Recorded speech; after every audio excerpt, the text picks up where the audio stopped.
Morning. You know, even though it's a little bit cooler out, I can't wear long pants until at least like Labor Day, right? I mean, oh, Christopher says I should be wearing long pants now. Okay, fine. Well, I do know that at least on 4th of July I wear a hat that's blue and red, so I do have red, white, and blue. So we're good. We're good. Hey, you know, all kinds of stuff going on this week at the Divine Fellowship, as there always is. Of course, we have our favorite speaker today, Christopher. And the emotion code on Monday with Crystal. Tuesday is the low-level laser therapy benefit with... Not? It's the Indigo Talk. That's right. Okay, thank you for that. Indigo Talk. If you want to know anything more about Indigo, talk to Sam. Raise your hand, Sam. Right there. Indigo is really, really cool. If you haven't been privy to that information, it's been out there for some time, but Sam's got some good insight, and so, yeah, it'll be a very interesting talk. Wednesday, Interchange and Essential Astrology. Sarah, if you want, do you want to say anything, or? Yes, if you are attending, I would love to hear from you in email. My email is sarah@onesagesview.com. Well, onesagesview.com. That way I can actually print your chart before you attend the session, so you have a colored chart. If you give it to me at the session, then I have to print it after. So that would be lovely to have it before, so you can enjoy your chart. It's online. Is it color? Oh, well, that's a possibility if I figure that out before then. Okay. So. We are so hooked up, I'll tell lovely. you. It is just great. It is just great. On Thursday is the ARE. They meet here every Thursday. And Church Picnic, September 13th. Remember. And if you bring something, that's wonderful. If you don't, be there anyway. Bring friends. Dog friendly. Bring dogs. Drums. Definitely bring drums. Yes? Are we doing the pulled pork thing again? Sure. Okay. You want to do it? Well, we didn't know how to talk about it yet. Okay. We're going to do pulled pork and pulled chicken, and everybody brings all the other stuff, and we'll bring utensils. We got utensils and stuff and things. And oh. Yeah. I can? May I? Also Thursday, this coming Thursday, we're going to have a meeting for those people that volunteer to be readers and healers on our Spirit Thursdays. And I have some flyers in the back. If you take one to post somewhere around the Tri-Cities, that would be awesome. So I appreciate that. And also on September 5th, there'll be a Make and Take Essential Oil Rollerball class. So I'll have a sign-up sheet for that next week also. Thank you. Thank you. Are there eggs back there? Cool. All right. Okay. Real quick, and then we'll be done. September's communion volunteer calendar I'm going to send around for those of you who don't know what that is. It's an opportunity to serve the church and help out with putting together the communion that we share every week. And so if you'd like to help out with that, just sign your name and your telephone number on the Sunday dates so that we'll know, and then we can contact you and let you know when it's your turn. I'm going to pass that around. Thank you. Thank you. I know. September is almost here. The August calendar, for August, this is awesome. There's stuff going on almost every day. It's just awesome. Thank you. Cool. Self-image is not who we really are, but a combination of what we wish we were, who we're afraid we are, and who we imagine other people think we are. And today I will do what others won't, so that tomorrow I can do what others can't. I know, when I even had to write that one down. I liked it so much. I think I'm gonna just post it right there. Can't see. We do have a couple patron saints by the name of George Lennon and George Carlin. And John, when we say war is over if you want it, we mean that if everyone demanded peace, instead of another TV set, we'd have peace.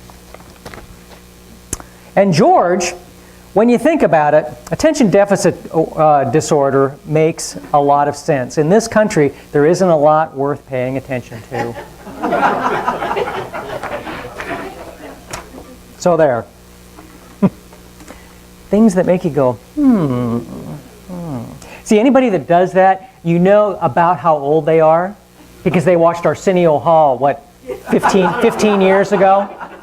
So, no man is exempt. Actually, I read this one and I went, oh my God, they're talking about Joe and me. No man is exempt from saying silly things. The mischief is to say them deliberately.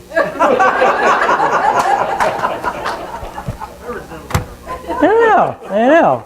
I did too.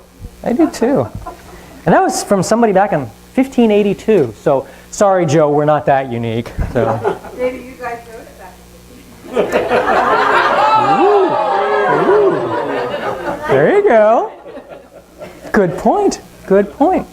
The use of the word clink started around the year 1400 when English prison authorities in Southwark Prison began to use iron chains. Prisoners constantly moving about with these chains attached to them made quite a racket. From a continuous clink of chains within the prison walls, Southwark was soon called the clink.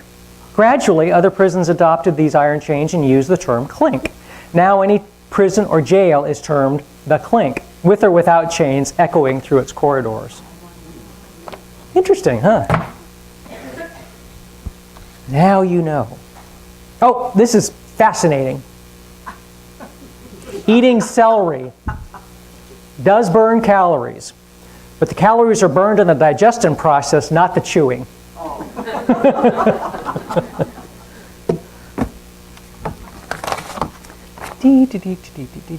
Oh, yeah, these are more lexiphiles, lovers of words. The short fortune teller who escaped from prison, a small, medium, at large.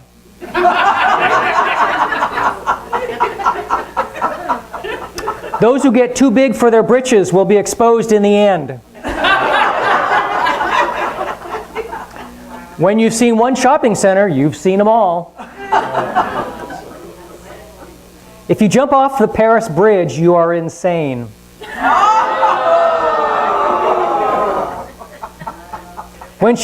Hopefully you know where Paris, Seine River, right? Sounds like I didn't have to explain that, but when she first saw her first strands of gray hair, she thought she'd die.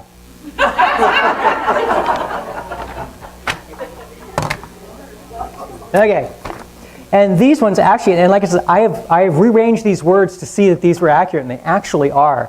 Slot machines, if you rearrange the letters, come in cash, lost in me.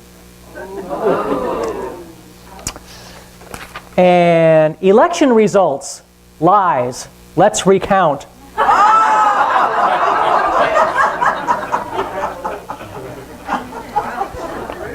Amazing. The parking ticket. I did this a couple years ago, but hey, you might not remember it. I barely did. Well, for example, the other day, Marilyn and my wife and I went downtown and visited a shop. When we came out, there was a cop writing a parking ticket. We went up to him and said, "Come on, man, how about giving a senior citizen a break?" He ignored us and continued writing the ticket. I called him a fat slob. He glared at me and started writing another ticket for having worn tires. So Marilyn called him a crackhead. He finished the second ticket and put it on the windshield with his fist. Then he started writing more tickets. This went on for like 20 minutes. The more we abused him, the more tickets he wrote. Just then, our bus arrived and we got on it and went home.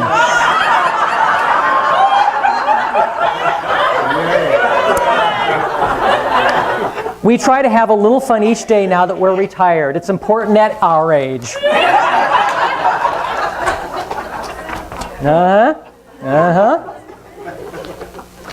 Oh, there's another one I did a couple years ago. Atheist in the woods. Do we have anything going on that I should know about before I go any further? No? Nothing? Okay. An atheist was walking through the woods. What majestic trees. What powerful rivers. What beautiful animals, he said to himself. He was walking alongside the river. He heard a rustling in the bushes behind him. He turned to look, saw a 7-foot grizzly bear charging towards him. He ran as fast as he could down the path, looked over his shoulder, and saw the bear was closing in on him. He looked over his shoulder again, and the bear was closer. He tripped and fell on the ground. He rolled over to pick himself up, but saw that the bear was right on top of him, reaching for him with his left paw and raising his right paw to strike him. At that instant moment, the atheist cried out, "Oh my God!" Time stopped. The bear froze. The forest was silent. As a bright light shone above the man, a voice came out of the sky. "You deny my existence for all these years, teach others I don't exist, and even credit creation to a cosmic accident? Do you expect me to help you out of this predicament? Am I to count you as a believer?" The atheist looked directly into the light and said, "It would be hypocritical of me to suddenly ask you to treat me as a Christian now, but perhaps you could make the bear a Christian." "Well, very well," said the voice. The light went out. The sounds of the forest resumed, and the bear dropped his right paw, brought both paws together, bowed his head, and spoke, "Lord, bless this food which I am about to receive. Through thy bounty, through Christ our Lord, amen." There you go.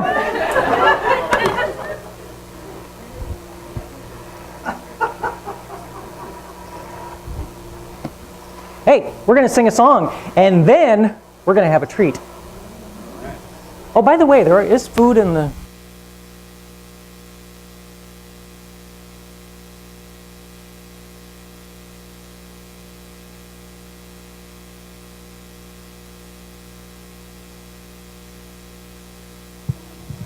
We have a special treat this morning.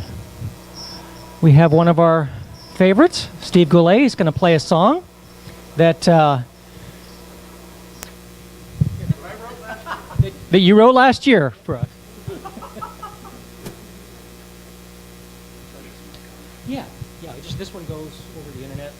Oh, okay. All right, hello, good morning. Everybody looks wonderful this morning.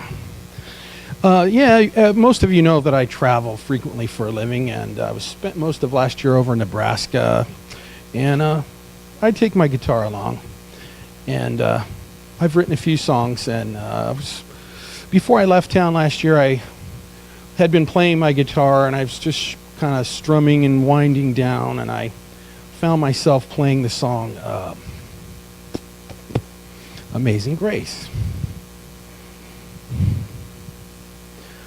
And that's a song that I really like since I was a kid in church, and if you know the story of the song, it's a beautiful song. It's full of sincerity, and I always liked it. And so as I was strumming the chords and gently singing Amazing Grace, I thought to myself, what would happen if I just tried to think up my own verse or two to this song? And so I tried it, and what I'm about to perform is what came out. And so, for lack of a better term, I'm just going to call it Stephen's Amazing Grace, and I hope you like it.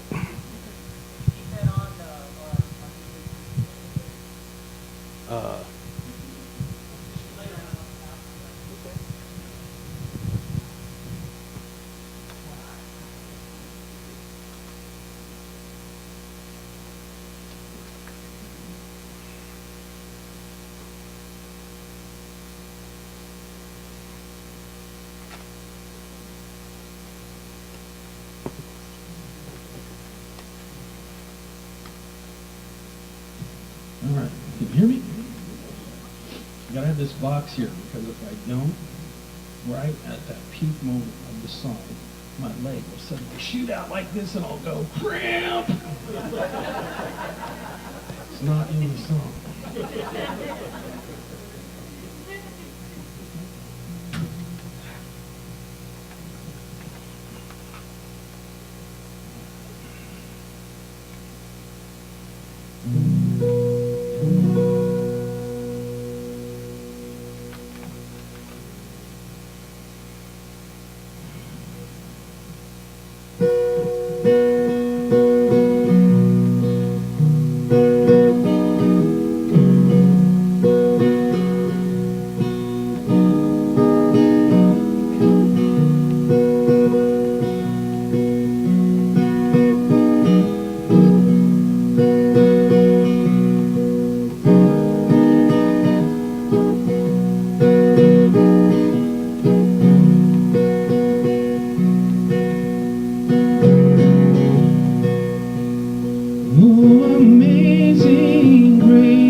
was the sound that saved a wretch like me.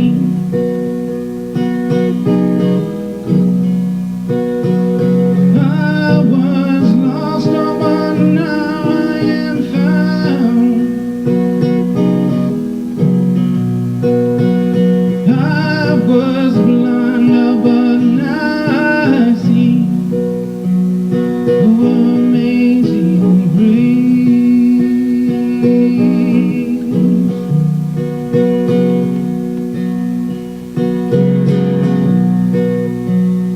Oh, does grace fall down from God above?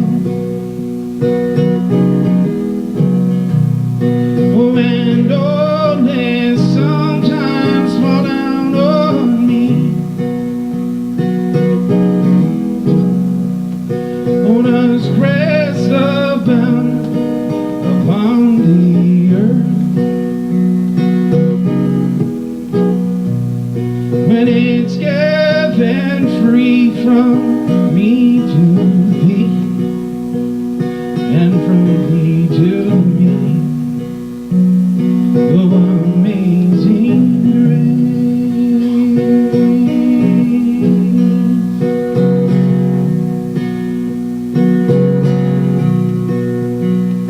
And if I should walk alone a while,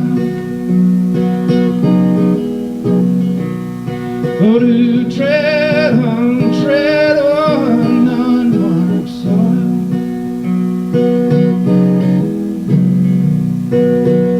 would you grant that grace to me? Oh, and would you set me free? Would you set me free? Oh, amazing grace. Oh, amazing grace.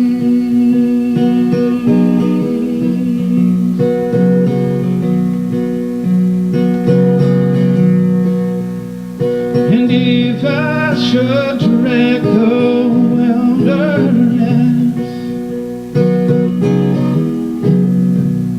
oh, to see what I can see, what I can see,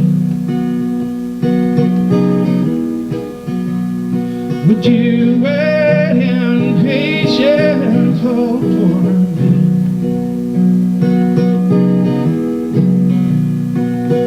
Till I return, I will return unto thee. I will return to thee. Oh, amazing grace.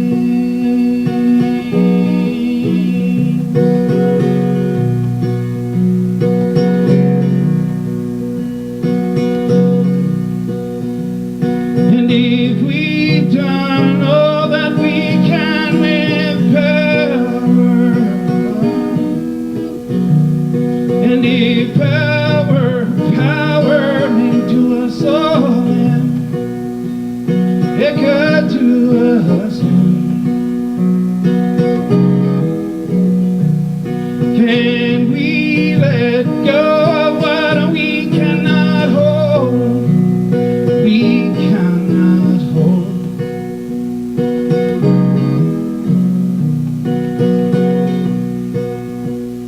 Fall back on grace and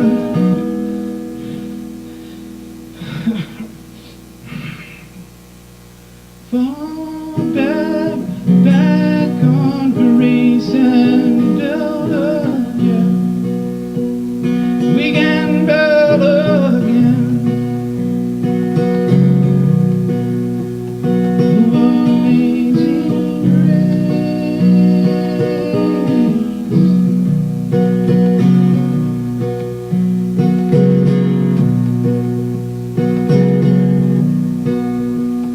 And when we've been here 10,000 more years, yeah, yeah, yeah, right, shining like the morning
that saved a wretch like me. Oh, a wretch like me.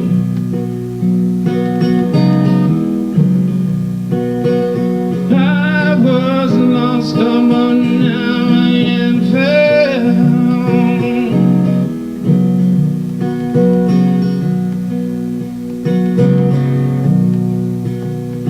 Oh, I was blind, but now I see. Oh, I finally see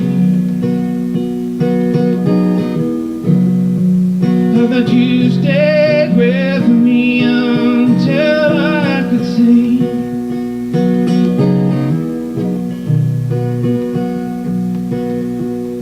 that the me, oh, you stayed with me until I could see that the me that was always me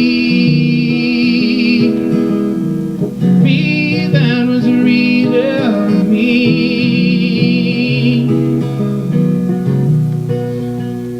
Oh, the me that was always meant to be. Oh, yeah.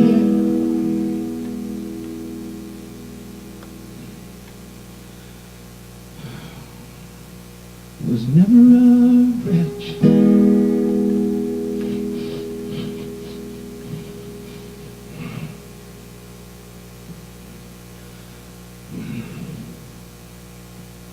Never a wretch at all. Never a wretch at all.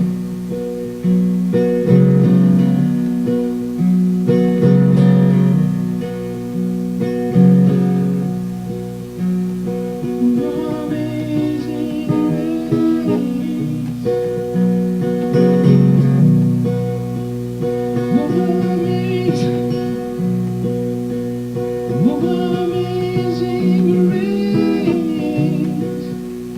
How sweet the sound. How sweet the sound of the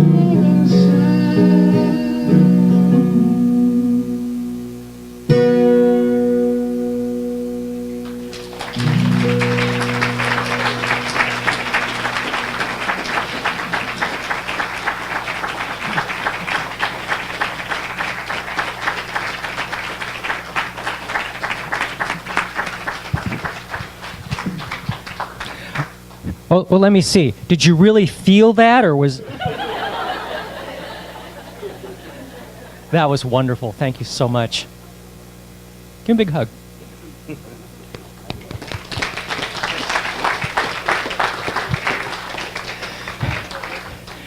And tissues for everybody.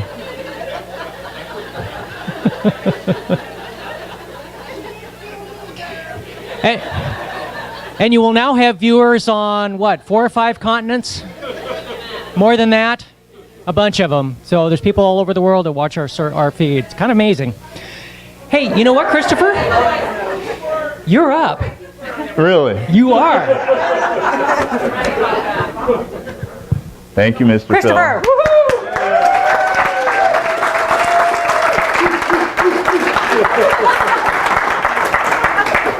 You know, every time I come here, they make it harder and harder for acts for me to follow. Christopher, next month we're going to have puppies and kittens. All right, I'll bring a hat and pull a rabbit out, okay?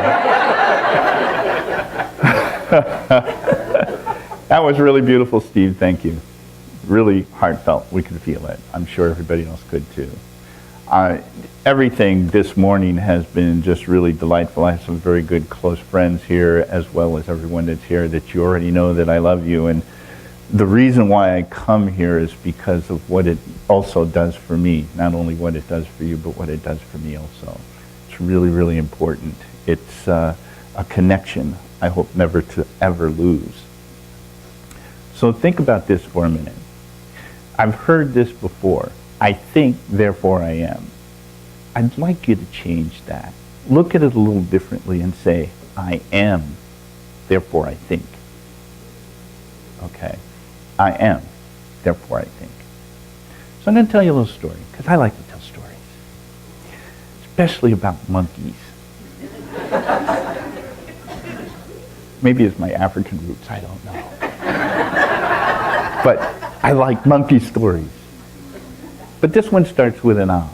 An owl was coming home from its evening hunt. Great, beautiful wings. They fly silently. You can't really hear an owl when it moves through the night. When it flies. Lands on its tree. Looks up at the moon. It knows soon the sun will be coming up. And it shuts its big round eyes and does this thing with its neck and kind of hunkers down and gets ready to sleep. Because owls sleep a lot during the day. Kind of like cats. And then it hears something. Opens up its eyes and it sees a hunter coming through the tall grass. And he comes over to a tree. And at that tree, he takes a glass jar that has a handle on it and ties a cord through the handle. And there's a part of the tree trunk that's kind of up, and he ties the other end of the cord around the tree trunk. The owl looks at this and is thinking to himself, that's quite strange. And the hunter reaches into his pocket and he pulls out something and he puts it in the glass jar. And he puts the glass jar back down on the ground and sneaks off through the high weeds. The owl thought it was a little strange. Hunkers back down again, gets ready to sleep. And then all of a sudden, just as the owl was about to go off to sleep, he hears this, "Oh no, it's got me, I can't get free. And he looks down and there's a monkey down at the bottom of this tree with his hands in this jar, and it says, "It won't let me go. So the owl scratches his head in an owl manner. I'm not going to show you how they do that because I'm not quite that flexible.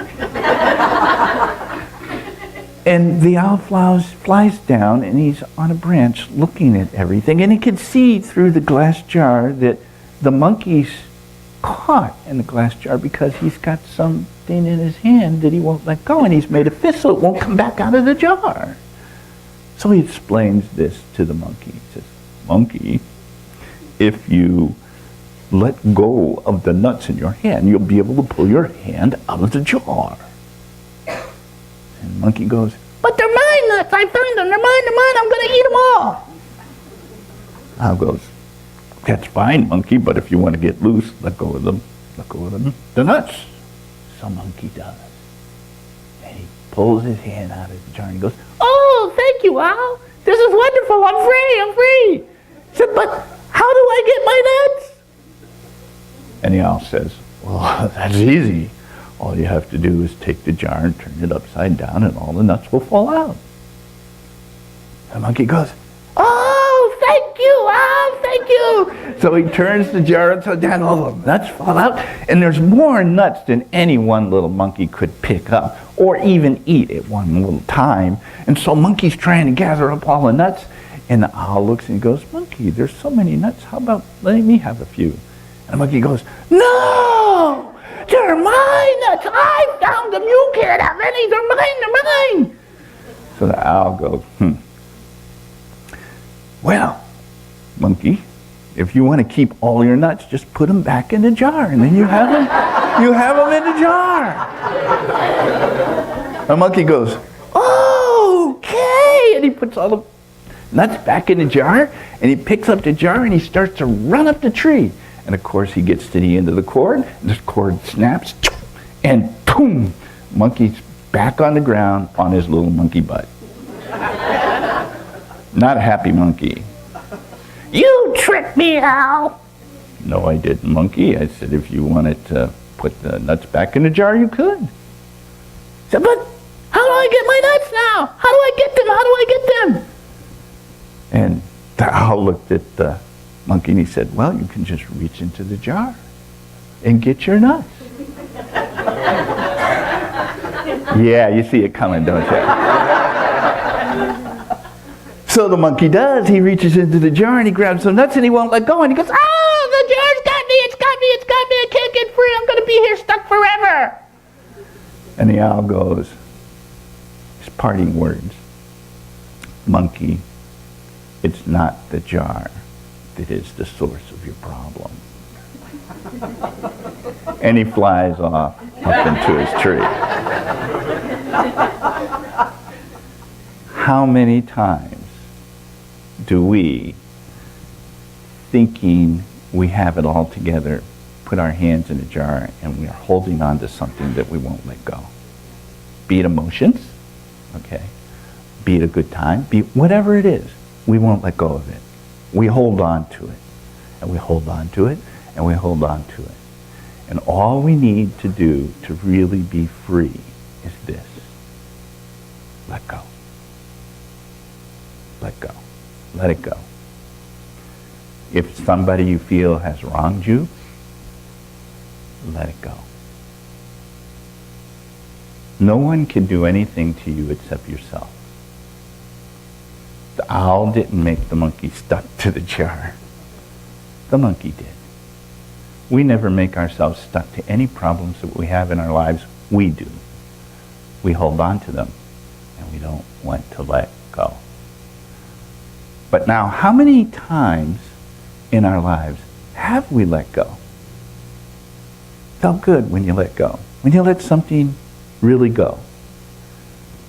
Our habit, though, is to let it go for a little while and then go, I got to scratch that itch. And we hold on to it again. And we go back. And we go back. And we go back. And we keep putting our hands in a jar, keep holding on and not letting go. What I want to tell you this morning is, I don't care what it is that you're dealing with that's upsetting you, or that you think somebody has done something wrong to you, or the world is against you, or you can't get to where you want to get in your career, or your family members seem to be going off on all kinds of different directions. It's not about them. It's always been about you and your ability to let go. It's always about that. It's never about anything else. We can really come up with some really good logical reasons why it's about something else, but it's not us. And we're very, very good at that. We write books about it. We're that good about it. We even have whole schools of thought dedicated to it. We're that good at it. But it's not about them. It's always been about us. It's always about how you view your life. It's always about how you think of things. It's always about your ability to let go of things or to hold on to things. No one under the sun can make you feel any way, one way or the other. You control that. You control every moment that you're alive. We forget it because we're too busy holding on to things. So let go. Let go. And if you do, you'll have this wonderful, wonderful freedom. You can be like the owl. You just kind of get up in your little nest and hunker down and close your eyes and know that everything is in its proper place. Even the monkey. Might be a little hard to sleep if you have a screaming monkey in your neighborhood. Trust me, they're out there. But it will get better. My point really here is that you really are in control. You've always been in control. You've never not been in control. No one else has ever been in control of who you are. And that goes for your emotions. That goes for your health. I'm supposed to have cancer. I let go of it. You know, if I do, great, so what? I'm not going to do this with it. I'm going to live in the moment and enjoy everything that's happening in the moment with my family, with my friends, with the things that I love to do. Everybody in this room has that same ability. No one does not have that ability. You all have it. You are greater than you allow yourselves to be. I think Steve hit it in his song really well when he said, I'm not a wretch. He really hit it. I paid close attention to that particular line because that's really what it's about. We're beautiful beings of light and energy. We're stardust walking around smiling at each other. Why get mad? What's the point? I mean, it doesn't do anything for us. It doesn't do anything for us. So not to keep you here all day, I have a couple of little things that I wanted to share that aren't from my own head, but yet they are. So the one thing I really want you to walk away with, though, today, if you don't walk away with anything else, is to remember that I am, therefore I think. Not I think, therefore I am. I am. You always have been. I like to read a lot. Einstein has always fascinated me, and these are one of his last thoughts, I believe, when I came across this. And I quote, this is Einstein. I believe in the brotherhood of man and the uniqueness of the individual. But if you ask me to prove what I believe, I can't. Now this is interesting. I want to read that one more time because this really resonated with me when I first read it. It says, I believe in the brotherhood of man and the uniqueness of the individual. And I talk to you all the time about how unique you are as individuals, and only you bring your skills for the rest of us. We're all very unique. He goes on to say, but if you ask me to prove what I believe, I can't. Then he says this, you know them to be true, but you could spend a whole lifetime without being able to prove them. The mind can proceed only so far upon what it knows and can prove. There comes a point where the mind takes a higher plane of knowledge, but can never prove how it got there. All great discoveries have involved such a leap. Very interesting thought from Einstein. Very interesting. So let me end it with a little thing from Avram Gibran. It's called The Eye.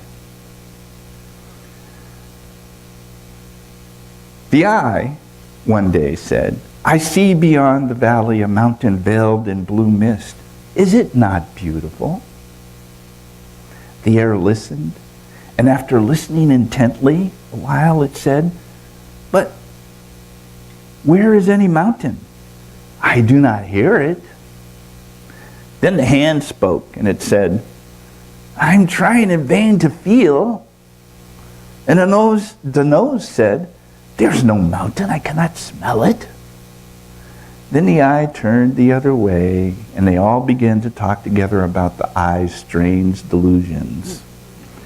And they said, something must be the matter with the eye.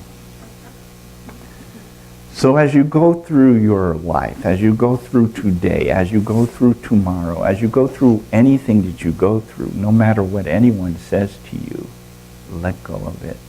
You're in control. You control your thoughts, you control your feelings, you control everything that's happening in your life.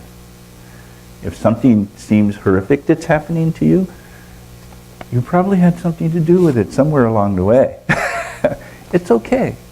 It's just the ebb and flow of life. It's the ebb and flow of the cosmos. It's not a smooth sailing trip. It doesn't work that way.